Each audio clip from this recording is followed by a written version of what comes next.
16 दिसंबर 1971 को ढाका के मैदान में 93,000 पाकिस्तानी बुज़दिल सैनिकों ने भारत के सामने घुटने टेके थे और आज 2026 में इतिहास ठीक उसी क्रूरता के साथ खुद को दोहराने जा रहा है। नमस्कार, मैं अभिषेक तिवारी और आप देख रहे हैं इंडिया डेली 24/7 का खास शो ना पाकिस्तान। दर्शकों, बलूच स्वतंत्रता सेनानी मीर यार बलूच का एक सिंगल मैसेज आया और रावलपिंडी के GHQ में बैठे जनरलों की पैंट गीली हो गई। रिपब्लिक ऑफ बलूचिस्तान ने 11 अगस्त को अपना आधिकारिक स्वतंत्रता दिवस यानी इंडिपेंडेंस डे घोषित कर दिया है। एक रिपोर्ट को लेकर के दुनिया के हर बड़े मंच पर 11 अगस्त 1947 का वो सच आज फिर गूंज रहा है, जिसे पाकिस्तानी फौज ने दशकों तक खून की नदियों में छुपाने की कोशिश की। आज इस स्पेशल बुलेटिन में हम बेनकाब करेंगे कि कैसे पाकिस्तान ऑक्यूपाइड कश्मीर में नियत्थे पर गोलियां चलाने वाली यह कायर सेना बलूचिस्तान, पख्तूनख्वा और अपने ही देश में गृह युद्ध की आग में भस्म हो रही है। दर्शकों, बलूच स्वतंत्रता सेनानी मीर यार बलूच के आधिकारिक बयान ने रावलपिंडी के GHQ में वो भूचाल ला दिया है, जिसकी दहशत से आसिम मुनीर का पैंट गीला हो चुका है। रिपब्लिक ऑफ बलूचिस्तान ने दुनिया भर में फैले बलूच नागरिकों से आह्वान किया है कि 11 अगस्त को हर घर, हर बाजार, हर स्कूल और हर सार्वजनिक स्थल पर स्वतंत्र बलूचिस्तान का राष्ट्रीय ध्वज लहराया जाए। यह सिर्फ एक उत्सव नहीं है, यह इस्लामाबाद की अवैध सल्तनत के मुंह पर वो जोरदार तमाचा है जिसकी गूंज संयुक्त राष्ट्र यानी यूनाइटेड नेशन तक सुनाई दे रही है। बलूच राष्ट्र ने साफ कर दिया है कि जब तक पाकिस्तान अपने मौजूदा जहरीले ढांचे के साथ कायम रहेगा, तब तक दक्षिण एशिया में शांति का एक तिनका भी नहीं पनप सकता। इतिहास गवाह है कि यह फर्जी देश पाकिस्तान अपनी पैदाइश से ही पूरे इलाके के लिए एक नासूर रहा है। मार्च 1948 में बलूचिस्तान पर किया गया अवैध कब्जा हो या 1971 में पूर्वी पाकिस्तान और बांग्लादेश में अपनी ही 30 लाख जनता का नरसंहार और 93,000 बुज़दिल सैनिकों का भारतीय सेना के सामने आत्मसमर्पण, 1970 में फलस्तीनियों पर चलाया गया ब्लैक सितंबर का खूनी अभियान हो या सोवियत अफगान युद्ध में पूरी दुनिया में मुजाहिदीन का जहर घोलना हो, इस आतंकी मुल्क ने हमेशा इंसानियत का सौदा किया है। 1998 में चागाई के बर्फीले पहाड़ों में बलूच जनता की मर्जी के बिना किया गया परमाणु परीक्षण इस बात का सबूत है कि इस्लामाबाद ने हमेशा बलूचिस्तान को सिर्फ अपनी बर्बरता का अखाड़ा बनाया है।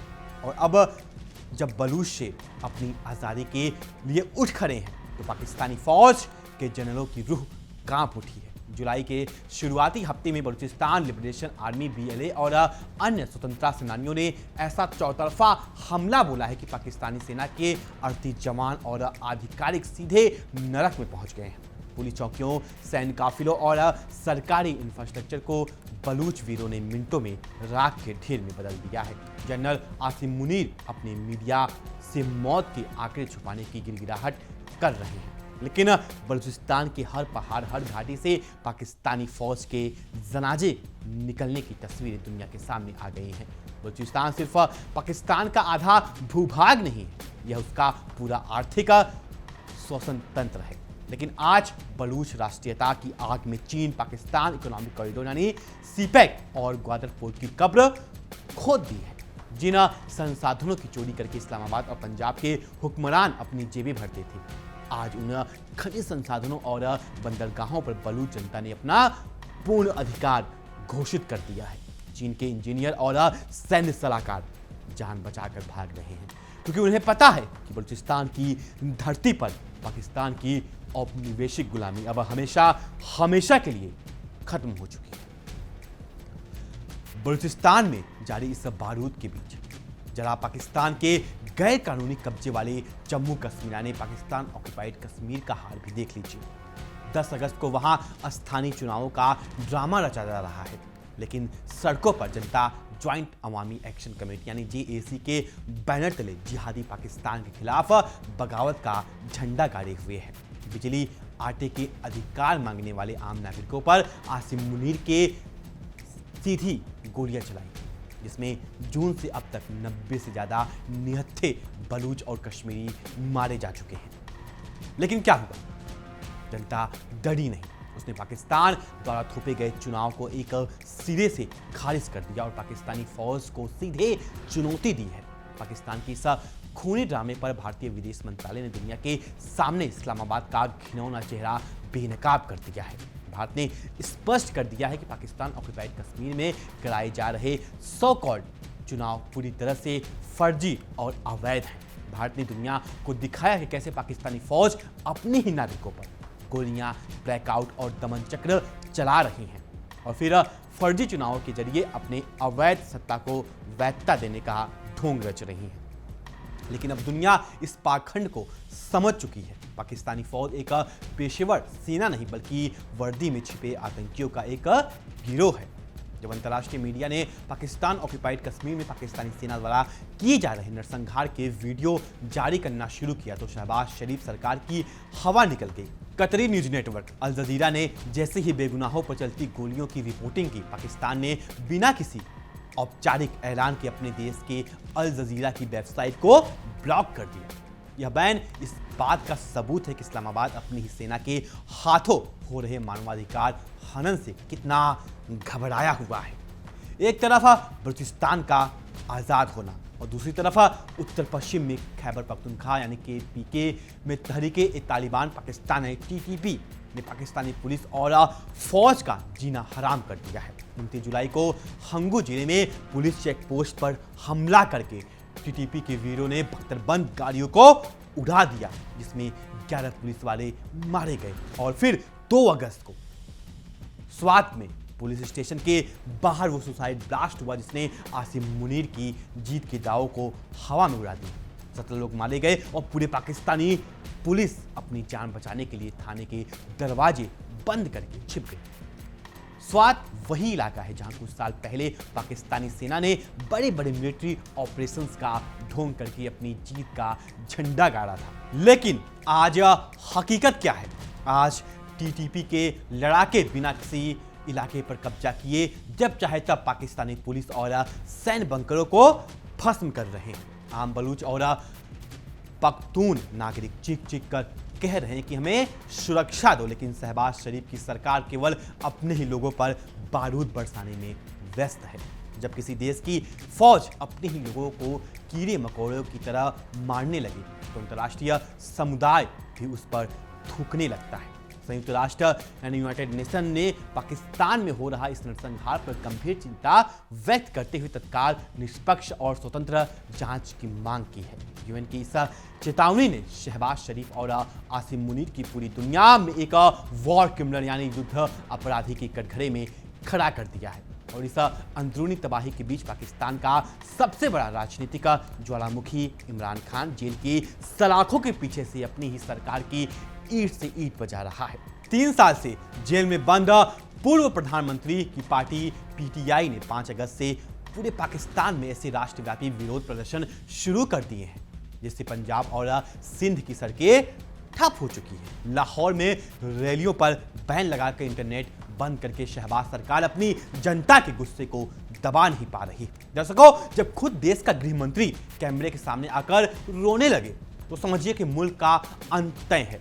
पाकिस्तान के आंतरिक मामले के मंत्री मोहसिन नकवी ने सार्वजनिक रूप से स्वीकार कर लिया है कि पाकिस्तान का मौजूदा प्रशासनिक ढांचा पूरी तरह ढह चुका है। यह केवल एक बयान नहीं है, यह इस बात का कबूलनामा है कि 1947 में धर्म के नाम पर पूरा बना यह नकली देश अब एक असफल और मृत राष्ट्र बन चुका है। आर्थिक मोर्चे पर पाकिस्तान का वो हाल है कि पूरी दुनिया में इनका नाम सुनते ही लोग अपने दरवाजे बंद कर लेते हैं। आईएमएफ की किस्तों पर पलने वाला यह देश अब अपने सेनापतियों की तनख्वाह देने के लायक भी नहीं बचा है। शहबाज शरीफ सऊदी अरब से लेकर के कतर और चीन तक कटोरा लेकर चक्कर काट रहे हैं, लेकिन कोई भी इस डूबते हुए जहाज में अपना पैसा बर्बाद करने को तैयार नहीं है। अर्थशास्त्र का सीधा नियम है, जो मुल्क अपने नागरिकों का खून पीता है उसकी अर्थव्यवस्था का शमशान बनना तय होता है। पाकिस्तानी सेना जितनी ज्यादा क्रूरता दिखा रही है बलूच जनता की स्वतंत्रता की भावना उतनी ही प्रचंड हो रही है। अब यह केवल सुरक्षा या संसाधनों का मुद्दा नहीं है, यह बलूच पहचान की लड़ाई बन चुकी है। जब किसी कौम का छोटा बच्चा भी अपनी मातृभूमि की आज़ादी के लिए छाती ठोक कर खड़ा हो जाए, दुनिया की कोई भी परमाणु शक्ति या टैंक उस कौम को गुलाम बनाकर नहीं रख सकती। इतिहास खुद को दोहरा रहा है। 1971 में जब जनरल खान और भुट्टो के बंगाली नागरिकों का कत्लेआम किया था तो दुनिया के नक्शे से पूर्वी पाकिस्तान मिट गया और बांग्लादेश का जन्म हुआ। आज 2026 में जनरल आसिम मुनीर और शहबाज शरीफ वही गलती बलूचिस्तान, पीओके और पख्तूनख्वा में दोहराने रहे हैं। बहुत जल्द दुनिया का नक्शा फिर बदलेगा और पाकिस्तान 4 टुकड़े, दर्शकों 4 टुकड़े, रिपब्लिक ऑफ बलूचिस्तान, पख्तूनख्वा, सिंधु देश और पीओके यानी भारत में विलय विभाजित हो जाएगा।